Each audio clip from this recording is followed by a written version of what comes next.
Magandang araw mga bata! Ngunit bago natin umpisahan, tayo muna ay manalangin. Sa ngalan ng Ama, ng Anak, ng Espiritu Santo. Ama, maraming salamat po ngayong araw na to. Gabayan niyo po kami at bigyan kami ng lakas at talino para sa aming tatalakayin. Ito lamang po ang aming samot dalangin sa pangalan ni Jesus. Amen. Ngayon, dahil wala na naman tayo sa ating silid-aralan, ang alituntunin natin ay makinig ng mabuti sa guro. Kailangan nyo makinig dahil kagaya sa ating unang aralin, magkakaroon ulit ng mga katanungan sa inyo upang makita kung talagang naintindihan nyo. Tayo ay magpapatuloy sa ating talakayin na 3 sangay ng pamahalaan.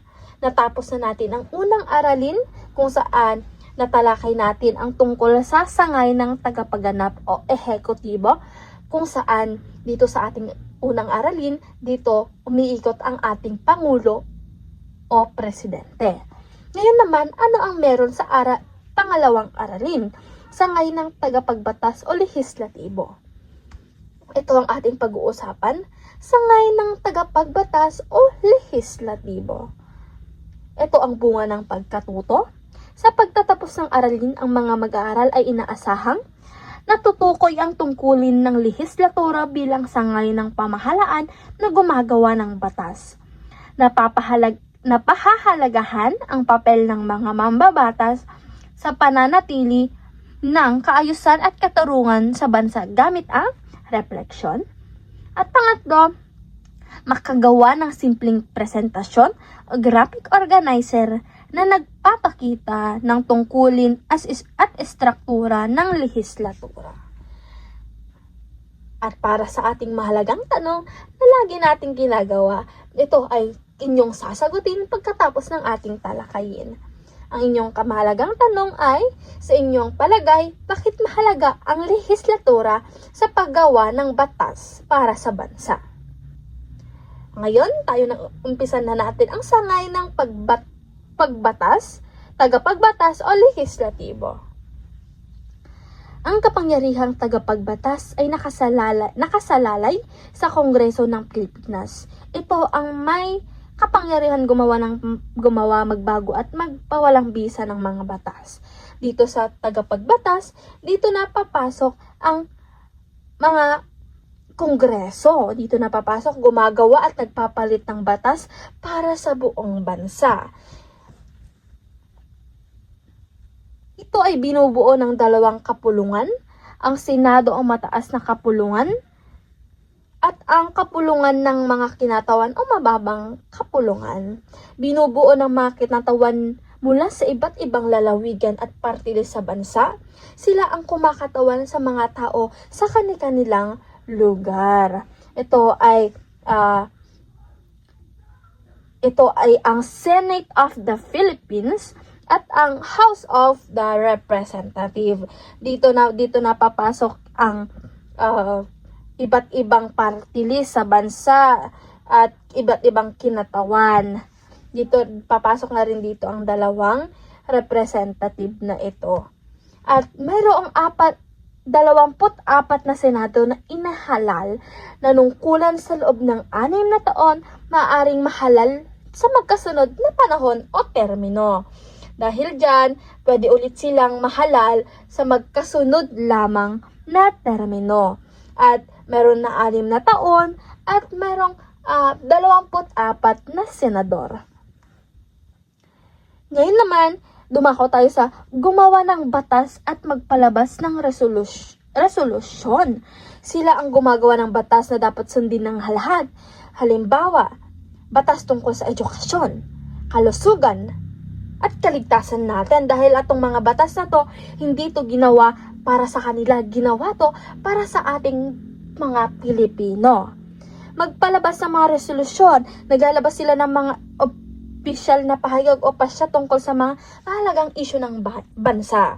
Alam naman natin ano ba ang isang mahalagang isyu ngayon sa bansa, kundi ang isa naman ang flood control. Ginagawan nila ito ng solusyon.